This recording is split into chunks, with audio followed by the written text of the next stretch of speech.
Hello friends.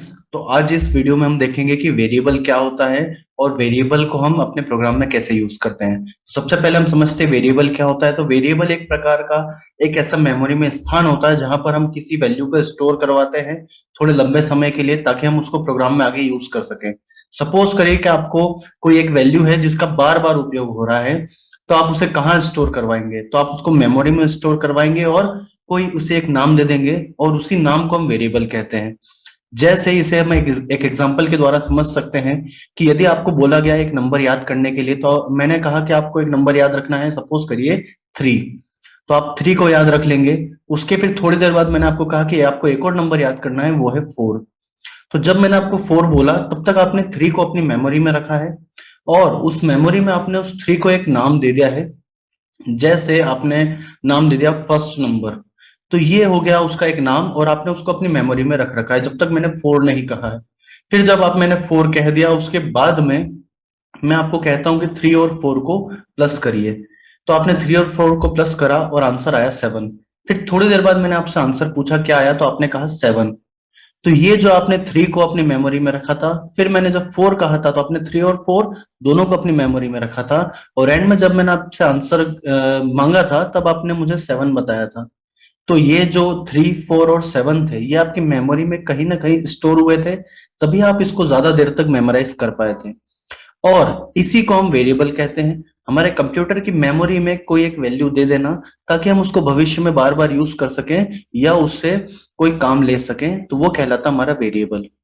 जैसे आपने अपने मन में 3 को फर्स्ट नंबर और 4 को सेकंड नंबर दिया था मन में नाम, और 7 को आपने आंसर का नाम दिया था। तो जब जब आपसे पूछा जाएगा फर्स्ट नंबर कौन सा था, तो आप कहेंगे 3। आपसे पूछा जाएगा सेकंड नंबर कौन सा था, तो आप कहेंगे 4। और यदि आपसे पूछा जाएगा कि आंसर क्या था, यानी कि इनका टोटल क्या था, तो आप कहेंगे 7। तो ऐसे आपने मन में इन्हें सेपरेट करने के लिए इनका एक नाम दे दिया है। वैसे ही यहाँ पर भी प्रोग्राम में भी आप इन्हें वेरिएबल को अलग अलग नाम देंगे ताकि इन्हें यूज करा जा सके। इनके नाम की एक शर्त रहेगी कि आपको नाम हमेशा यूनिक देना है। एक नाम जो दे चुके हैं उसे बार बार आप रिपीट नहीं कर सकते हैं। जैसे आपने मन में भी 3 को फर्स्ट नंबर माना था, अब आप 4 को भी फर्स्ट नंबर नहीं मानेंगे, आप उसे सेकंड नंबर मानेंगे।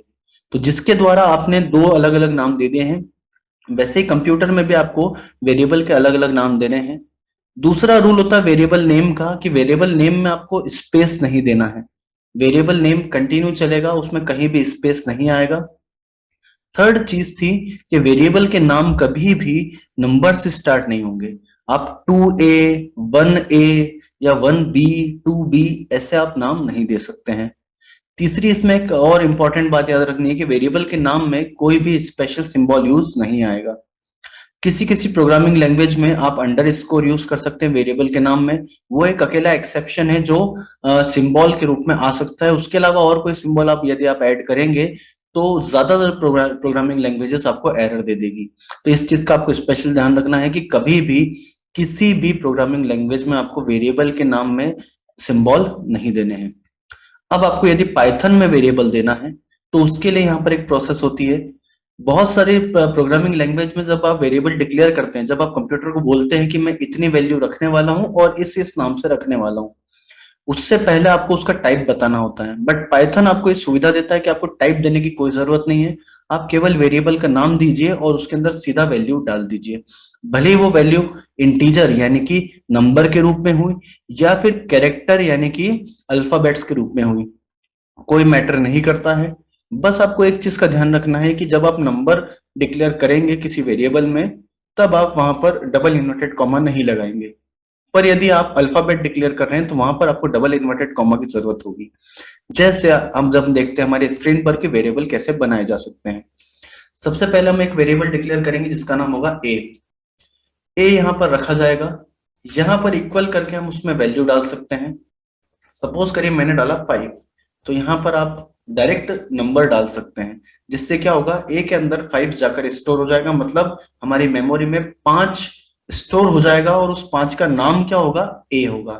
जब जब हम इसको रिकॉल करेंगे तब तब ए को रिकॉल करने पर 5 वैल्यू हमें प्राप्त होगी।